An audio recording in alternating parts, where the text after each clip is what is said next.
Anda kembali di Sindo Today, pemirsa. Karnaval yang berlokasi di Desa Rowo Bungkul, Kecamatan Ngawen, Kabupaten Blora berlangsung ricuh. Ya, anggota Polres Blora yang melerai malah jadi korban pemukulan hingga pingsan. Polisi tetapkan 3 tersangka.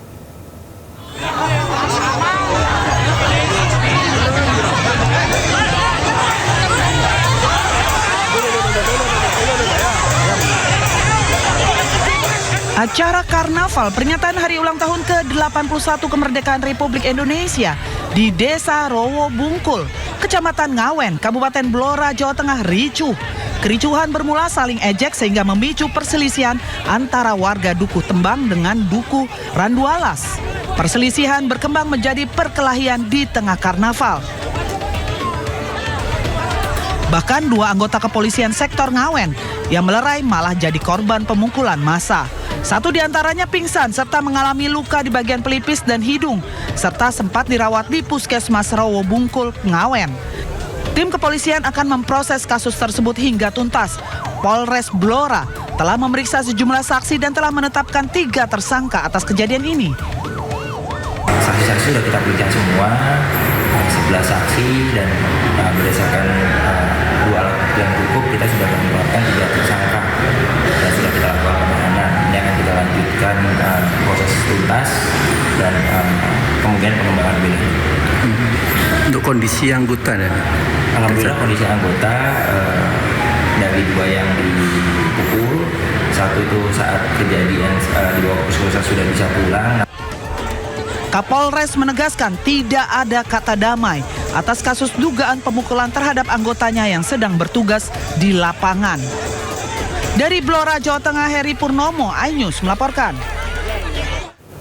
Pemirsa, sejumlah masyarakat Pati Jawa Tengah yang tergabung dalam Aliansi Masyarakat Pati Bersatu mendapat intimidasi dalam perjalanan menuju ke Jakarta. Ya, bus yang ditumpangi dilempar batu hingga sebabkan kaca pecah.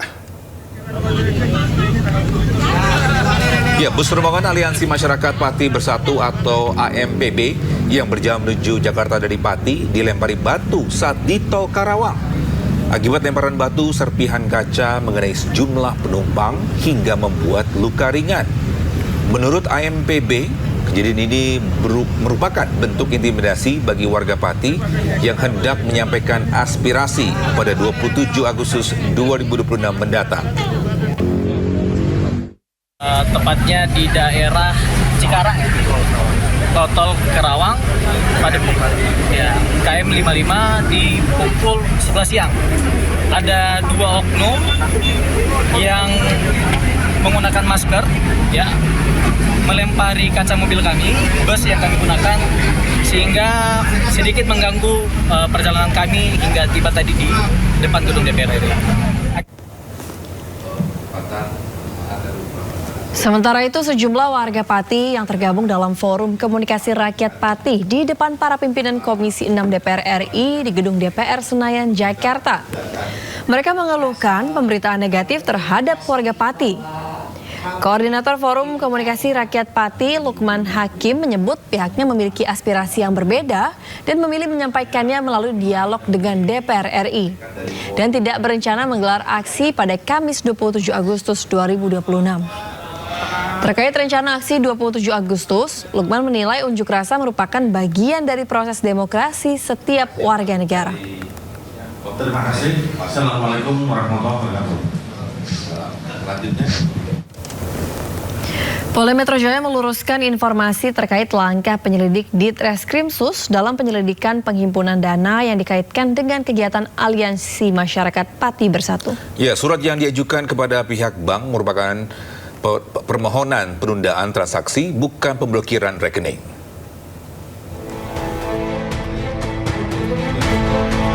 Polda Metro Jaya meluruskan informasi terkait langkah penyelidik Ditreskrimsus dalam penyelidikan penghimpunan dana yang dikaitkan dengan kegiatan Aliansi Masyarakat Pati Bersatu. Surat yang diajukan kepada pihak bank merupakan permohonan penundaan transaksi, bukan pemblokiran rekening. Kabid Humas Polda Metro Jaya Kombes Pol Budi Hermanto menjelaskan penundaan transaksi tersebut mengacu pada pasal 26 Undang-Undang Nomor 8 Tahun 2010 dan berlaku paling lama 5 hari kerja. Ini kita luruskan ya, bahwa surat yang diajukan oleh penyidik di Ditreskrimsus Polda Metro Jaya itu tentang penundaan transaksi. Pasal 26 Undang-Undang 8 tahun 2010 itu penundaan transaksi dalam proses penyelidikan lebih kurang 5 hari kerja. Dan perlu kami luruskan kepada warga masyarakat, selama pelaksanaan penundaan transaksi, rekening yang berada di dalam tabungan tersebut itu tidak disita. Jadi rekening tersebut tetap berada di dalam rekening pemilik. Setelah 5 hari kerja dari proses penyelidikan penundaan transaksi ini dikembalikan kepada si pemilik. Kita harus bisa pisahkan antara pemblokiran dengan penundaan transaksi. Permisi Bapak. Dalam penyelidikan, penyelidik juga menggunakan pasal 237 Undang-Undang Nomor 4 Tahun 2023 tentang pengembangan dana dan penguatan sektor keuangan sebagai salah satu dasar hukum terkait aspek penghimpunan dana dari masyarakat. Penyelidik telah mengirimkan undangan klarifikasi kepada pihak terkait serta berkoordinasi dengan Otoritas Jasa Keuangan OJK dan Kementerian Sosial untuk memperoleh kejelasan mengenai tujuan penghimpunan, mekanisme pengumpulan, penggunaan, serta pertanggungjawaban dana. Dari Jakarta, Tim Liputan Anyus melaporkan. Di tengah hebohnya warga akan isu pemblokiran rekening aktivis Pati, logo Bank Mandiri yang terpasang di salah satu kantornya di Jakarta dicopot. Ya, video ini pun viral di media sosial. Video pencopotan logo raksasa Bank Mandiri di salah satu gedungnya di Jakarta viral di media sosial dan menjadi pembicaraan netizen. Hal ini dinilai mendadak karena Bank Mandiri sedang terdampak isu pemblokiran rekening milik Koordinasi Aksi Pati Supriyono alias Botok yang akan berunjuk rasa di depan gedung DPR pada 27 Agustus mendatang. Pihak Bank Mandiri sudah menyatakan permintaan maaf atas pemblokiran rekening milik Botok dan menyebut pemblokiran atas permintaan APH atau aparat penegak hukum.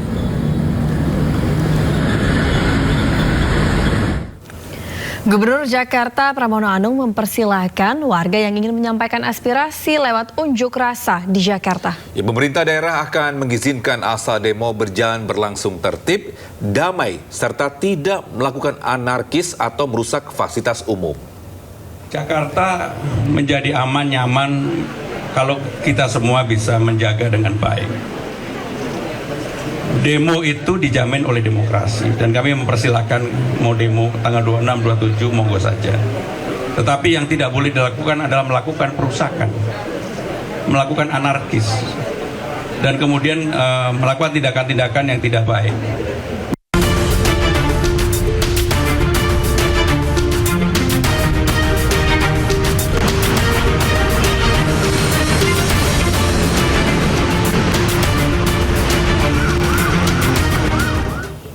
Pemirsa, saatnya kita simak pantauan arus lalu lintas. Kami telah terhubung dengan Brigadir Treslinda dari NTMC Polri yang kini berada di kawasan Bundaran Senayan, Jakarta Selatan. Selamat pagi Brigadir Treslinda, bagaimana pantauan arus lalu lintas dari tempat Anda melapor? Silakan.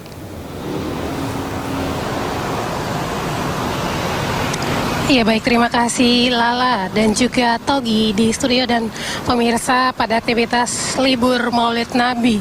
Pagi hari di kawasan Senayan ini cukup ramai. Kami akan menunjukkan secara real time kondisi arus lalu lintas terkini dibantu juru kamera Fadrin. Dan seperti inilah kondisi arus lalu lintas untuk arus lalu lintas yang akan mengarah ke Blok F.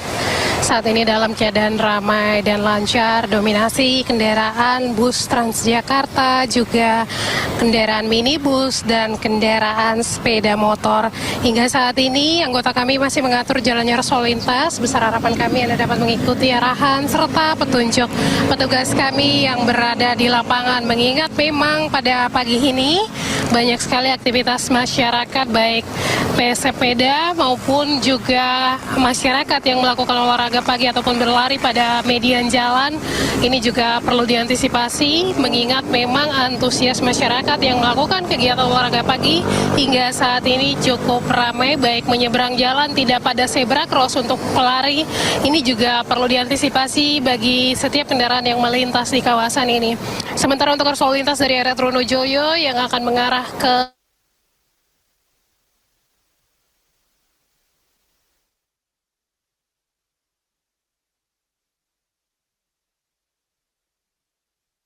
Kita melihat kendaraan dari arah Trunojoyo ini lebih didominasi dengan kendaraan minibus, kemudian kendaraan mengarah ke Senopati juga sampai saat ini masih dalam keadaan ramai dan lancar.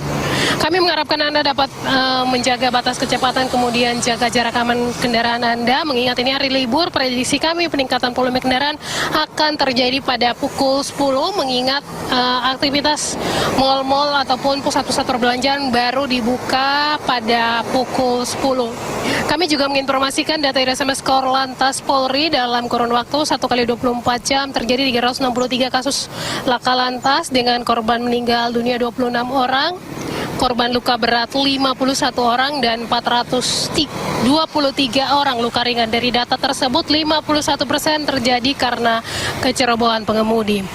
Tentunya bagi Anda yang beraktivitas, kami harapkan Anda untuk dapat mengutamakan keselamatan dengan memperhatikan rambu serta marka, kemudian aturan-aturan lain seperti batas kecepatan maupun tidak menggunakan handphone saat berkendara untuk mengurangi terjadinya kecelakaan lalu lintas yang dapat menyebabkan fatalitas serta mengakibatkan meninggal dunia.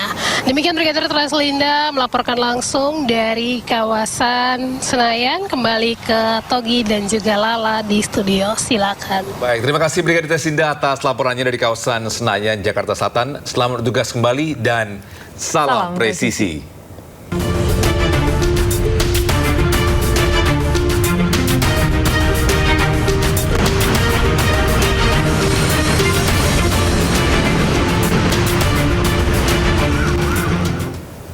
Pemirsa, sidang lanjutan pra-peradilan ex-Jampitsus Febri Adriansyah kembali digelar di Pengadilan Negeri Jakarta Selatan membahas 2 perkara sekaligus. Ya, kuasa hukum Febri sebut proses hukum yang menjerat kliennya bertentangan dengan 40 peraturan. Sidang lanjutan pra-peradilan yang diajukan mantan Jampitsus Febri Adriansyah kembali digelar di Pengadilan Negeri Jakarta Selatan dengan 2 perkara dalam agenda. Perkara nomor 135 yang menguji keabsahan penetapan tersangka dan penahanan oleh Kejaksaan Agung memasuki agenda pemeriksaan saksi ahli serta penyerahan bukti dari pihak termohon. Kejagung menghadirkan 3 ahli untuk menjelaskan sejumlah aspek hukum terkait TPPU dan hukum pidana, yakni ada dosen STH Jentera sekaligus mantan Ketua PPATK Dr. Yunus Hussein sebagai ahli perbankan dan TPPU.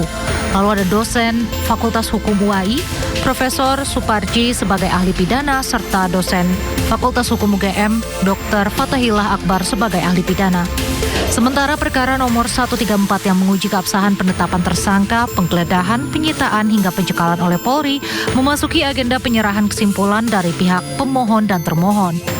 Kuasa hukum Febri Diansyah, menyebut proses hukum yang menjerat kliennya bertentangan dengan 40 peraturan. Pelanggaran tersebut meliput 5 aspek, yakni berkaitan dengan surat perintah penyidikan, penggeledahan, penyitaan, penetapan sebagai tersangka, dan pencekalan. Kami mengidentifikasi dan menyimpulkan, kami tuangkan dalam kesimpulan bahwa terdapat 40 bagian ketentuan atau peraturan perundang-undangan yang dilanggar selama proses hukum tersebut. Jadi bukan 1 atau 2 ya, tapi 40 peraturan perundang-undangan, termasuk diantaranya adalah putusan Mahkamah Konstitusi, bagian pertimbangannya ataupun bagian amar putusannya. Di konstitusi ada 1 yang dilanggar, di KUHAP itu ada 23 bagian dari KUHAP yang menurut kami itu dilanggar. Kemudian ada 2 bagian di KUHP, 4 bagian di Undang-Undang Pencucian Uang, Undang-Undang Administrasi Pemerintahan, Undang-Undang Kejaksaan, dan juga ada 4 putusan Mahkamah Konstitusi yang menurut kami dilanggar selama proses tersebut, dan juga ada peraturan Kapolri dan peraturan Jaksa Agung. Poin yang ingin kami sampaikan adalah selain proses pra-peradilan ini perlu dilihat sebagai pelaksanaan hak dari tersangka, tapi kami melihat dan ingin menempatkan ini jauh lebih besar dan jauh lebih penting, yaitu sebagai upaya untuk meluruskan dan mengkoreksi proses hukum yang dilakukan secara melanggar hukum atau tergesa-gesa dan bahkan terkesan dipaksakan. Sidang perkara 135 dan 134 ditunda dan akan dilanjutkan pada Rabu 26 Agustus mendatang dengan agenda penyampaian kesimpulan dan bacaan putusan hakim. Dari Jakarta, Disti Arifah Laksana, Firfauzia, iNews melaporkan. Gara-gara memasang 7 baliho ucapan selamat ulang tahun untuk Joko Widodo, Wali Kota Solo Respati Adi dilaporkan ke Kejari Surakarta. Ya, Respati diduga menyalahgunakan wewenang hingga dugaan korupsi.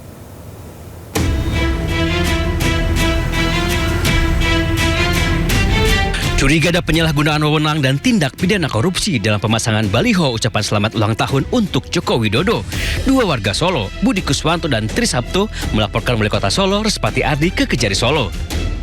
Dalam laporannya, pelapor mempertanyakan baliho bergambar Jokowi yang dipasang menggunakan reklame milik Pemkot Solo. Pelapor juga mempermasalahkan sumber dana yang digunakan yang berpotensi memunculkan korupsi dan kerugian negara. Laporan tersebut adalah menanyakan sumber dana, di mana pemasangan baliho ini Bapak Wali Kota itu menggunakan dana APBD atau dana pribadi, di mana pemasangan baliho selamat ulang tahun Bapak Jokowi itu menggunakan logo pemerintah. Bapak Wali Kota juga bisa segera dipanggil oleh Kejaksaan untuk dimintai keterangan dan menjelaskan sumber dana tersebut. Menanggapi laporan terkait dirinya, Wali Kota Solo Respati Adi mengaku salah dan mempersilahkan Kejari untuk memeriksa dirinya. Iya, tentunya kami menghormati prosesnya. Kita akan mengikuti dan kita akan sesuaikan dengan ketentuan yang berlaku. Kita hormati. Sementara itu, menurut Kejari Solo, penanganan perkara baliho Jokowi telah ditingkatkan dari tahap pengumpulan data dan bahan keterangan ke tahap penyelidikan. Setelah ditelaah, kemudian kita saran dari tim penelaah dilakukan pengumpulan data dan bahan keterangan oleh Intel dan sudah dilakukan full data full paket. Artinya kita sudah ada bahan. Nah, setelah itu untuk memastikan apakah ada peristiwa penyimpangan atau ada dugaan tipikor atau tidak, kita sedang melakukan penyelidikan. Sebelumnya untuk merayakan ulang tahun Jokowi ke-65, 21 Juni lalu, 7 baliho bergambar Jokowi disebar di sejumlah titik di kota Solo. Belakangan terkuak titik reklame yang digunakan milik Pemkot Solo. Pelapor curiga ada dugaan penyalahgunaan kewenangan dan korupsi di balik 7 baliho bergambar Joko Widodo tersebut. Tim Liputan iNews melaporkan. Hadiah sayembara mencari ijazah SMK Wapres Gibran hampir mencapai 3,5 miliar rupiah. Ya, pembuat sayembara Denny Indrayana meminta Gibran segera menunjukkan ijazah SMK-nya.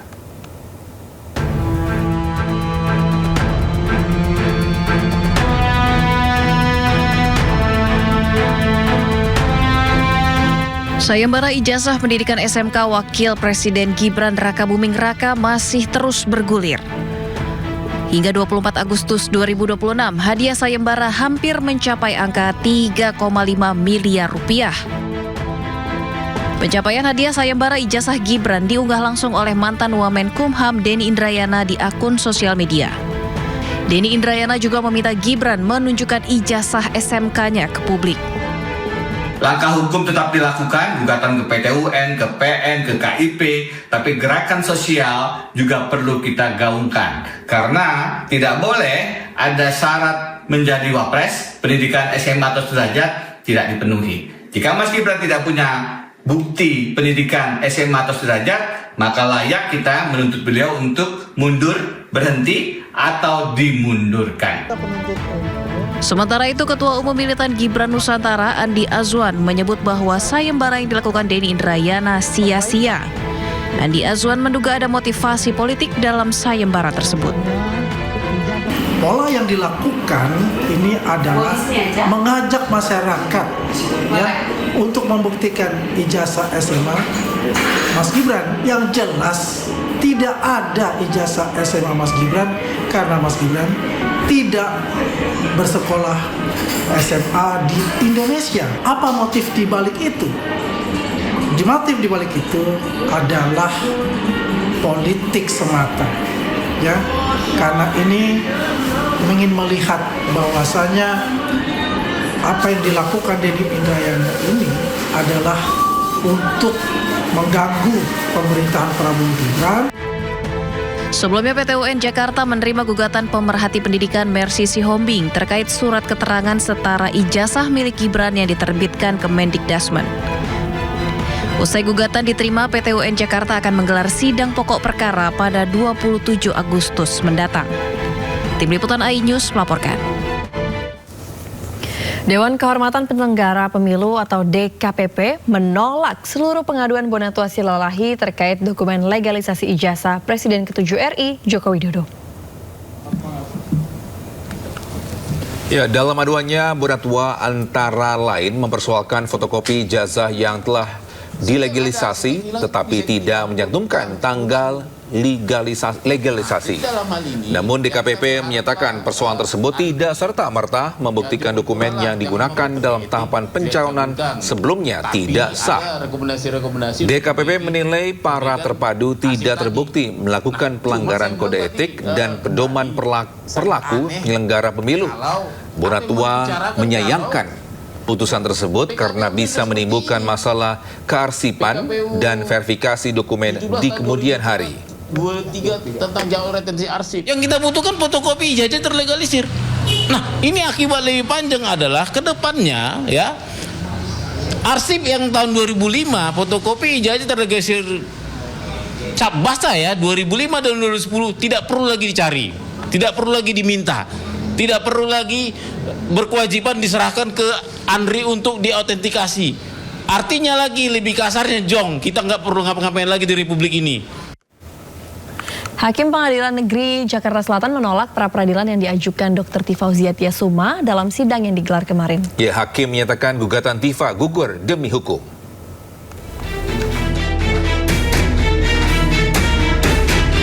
Hakim Tunggal Pengadilan Negeri Jakarta Selatan, Sulistyo Muhammad menyatakan, seharusnya Dr. Tifa melakukan perlawanan atas pelimpahan kembali dakwaan kasus ijazah palsu Presiden ke-7 Joko Widodo.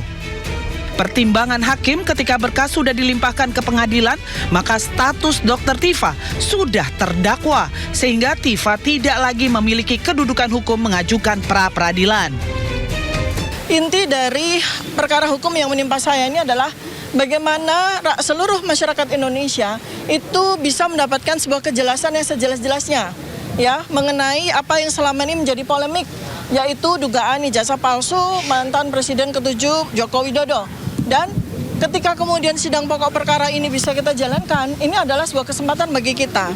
Tapi sekali lagi saya katakan berkali-kali dalam 470 hari ini ya, bahwa kami sudah melakukan penelitian terhadap 709 dokumen ya, malah ditambah ya, ada beberapa tambahan dokumen lagi, 712 dokumen tepatnya.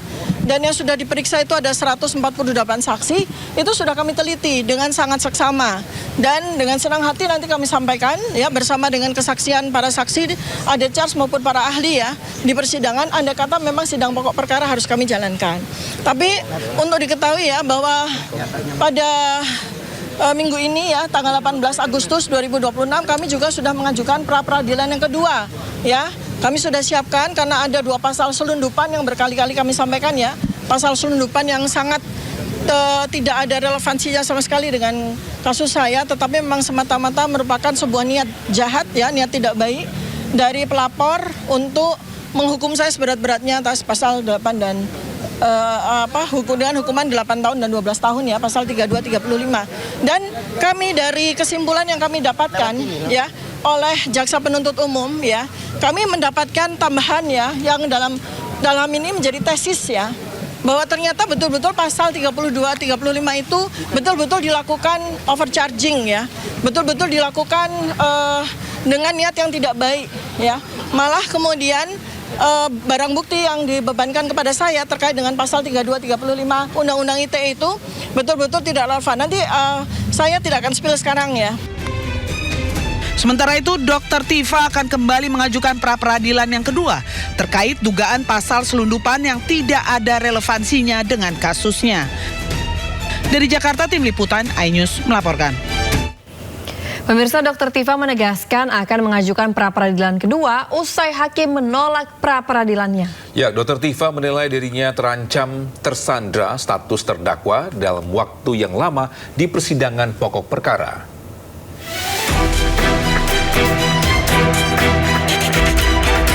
Dr. Tifa mengungkapkan kekhawatiran mendalam terkait status hukum yang disandangnya. Tifa menilai dirinya terancam mengalami penyanderaan status sebagai terdakwa dalam waktu yang sangat lama di persidangan pokok perkara pasca Hakim Pra-Peradilan memutuskan gugatannya tidak dapat diterima atau NO. Tim hukum Dr. Tifa pun akan melanjutkan langkah hukum termasuk mengajukan pra-peradilan kedua berkaitan dengan penggunaan pasal 32 dan 35 Undang-Undang ITE yang disebut tidak relevan dengan perkara yang dihadapinya. Dan ia menilai penerapannya merupakan bentuk overcharging. Dr. Tifa juga menyatakan akan menempuh langkah judicial review ke Mahkamah Konstitusi terkait penerapan pasal 32 dan 35 Undang-Undang ITE. Bayangkan, akan terjadi sebuah penyanderaan saya sebagai terdakwa selama bertahun-tahun, tuh akhirnya dimenangkan coba. Nah itu juga materi kedua yang nanti akan kami judicial reviewkan pada MK. Ya, jadi kita akan terus berjalan secara paralel demi untuk tegaknya keadilan dan kebenaran di bumi Indonesia tercinta ini. Ya, jadi itu perjuangan bukan karena kami ingin mengulur-ngulur. Jadi intinya ketika pra-peradilan kami ditolak karena persoalan administratif, ya sudah. Kami mengajukan pra-peradilan kami yang kedua karena ada pasal selundupan 3235 yang harus diuji terlebih dahulu sebelum sidang pokok perkara. Ya, kalau kemudian dinyatakan diterima, alhamdulillah, artinya 3235 tidak relevan untuk di pokok peradilan kan. Tetapi kalau kemudian ditolak, ya sudah kita akan maju, kita akan kita fight, akan kita pertarungkan akan kita melawan, akan kita terus melakukan perlawanan di sidang pokok perkara. Tifa pun menegaskan pihaknya siap melawan dakwaan jaksa dalam sidang pokok perkara di Pengadilan Negeri Jakarta Timur. Dari Jakarta, Salam Pulungan, Irian Syah Wahyudi, Fihir Fauzia, iNews melaporkan. Sementara itu, Roy Suryo kembali mengajukan gugatan pra-peradilan untuk kelima kalinya. Ya, kali ini pra-peradilan tersebut berkaitan dengan permintaan ganti kerugian atas proses hukum yang sebelumnya dinyatakan tidak sah.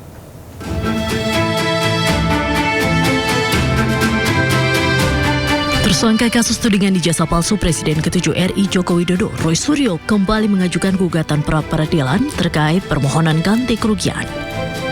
Dalam pra-peradilan jilid ke-5 ini, Roy menarik Kementerian Keuangan sebagai pihak termohon. Roy mengatakan permohonan pra-peradilan tersebut telah didaftarkan ke Pengadilan Negeri Jakarta Selatan. Namun ia belum mengetahui jadwal persidangan karena perkara tersebut baru saja didaftarkan. Pra-peradilan kelima tersebut tak lepas dari hasil putusan pra-peradilan jilid 3 tentang ganti kerugian, yang mana hakim menyebut pra-peradilan tersebut tidak diterima karena tidak adanya pihak Kementerian Keuangan sebagai pihak termohon. Pra-ped kelima sudah kita daftarkan. Apakah akan tetap berlangsung atau tidak? Tunggu tanggal mainnya, jadwal sidangnya. Ya, itu. Pra-ped kelima itu adalah tentang permintaan dari hakim sendiri. Hakim kan mengatakan kurang pihak waktu itu. Kita tambahkan. Nah, kalau kurang kita tambahi. Waktu itu ganti rugi kan. Ganti rugi pra-ped ketiga itu amanah dari pra-ped pertama. Pra-ped pertama kita disuruh membuat ganti rugi. Oke, kita buat di pra-ped ketiga. Pra-ped ketiga ditambahkan pihak. Oke, kita tambahkan di pra-ped kelima. Jadi kalau ini ditolak, ya lucu juga, ya. Dia yang minta, kau yang memulai, kau yang mengakhiri. Oke, ya. Satu, hanya cukup satu. Roy Suryo pun menegaskan pengajuan gugatan pra-peradilan jilid 5 ini tidak untuk memperlambat persidangan pokok perkara dugaan fitnah dan pencemaran nama baik terkait tudingan ijazah palsu Jokowi yang akan digelar di Pengadilan Negeri Jakarta Timur. Dari Jakarta, Tim Liputan iNews melaporkan. Pemerintah merencanakan alokasi anggaran subsidi energi sebesar 272 triliun dalam rancangan anggaran pendapatan dan belanja negara 2027. Ya, nilai tersebut mengalami peningkatan sebesar 20,1% dibandingkan tahun ini. Pemerintah merencanakan alokasi anggaran subsidi energi sebesar 272,9 triliun rupiah dalam rancangan anggaran pendapatan dan belanja negara atau RAPBN 2027. Nilai tersebut mengalami peningkatan sebesar 20,1% dibandingkan dengan angka proyeksi tahun ini yang berada di angka 227,25 triliun rupiah. Kenaikan anggaran tersebut mencakup alokasi untuk bahan bakar minyak sebesar 28,7 triliun rupiah, LPG tabung 3 kg sebesar 114,1 triliun rupiah, serta subsidi listrik sebesar 130,1 triliun rupiah. Adapun peningkatan ini dipengaruhi oleh sejumlah parameter termasuk pergerakan nilai tukar rupiah terhadap dolar Amerika dan harga minyak mentah Indonesia. Pemirsa, kenaikan harga komoditas daging sapi melonjak hingga Rp150.000. Ya, naiknya harga diduga karena stok dari distributor menurun sejak 2 bulan terakhir. Ya, harga pangan bahan protein, salah satunya daging sapi, melonjak hingga Rp150.000 per kilogram sejak Idul Adha. Angka ini berada di atas harga acuan penjualan pemerintah sebesar Rp140.000. Selain faktor permintaan yang tinggi sehingga stok menipis, diduga membuat harga dari distributor mengalami kenaikan.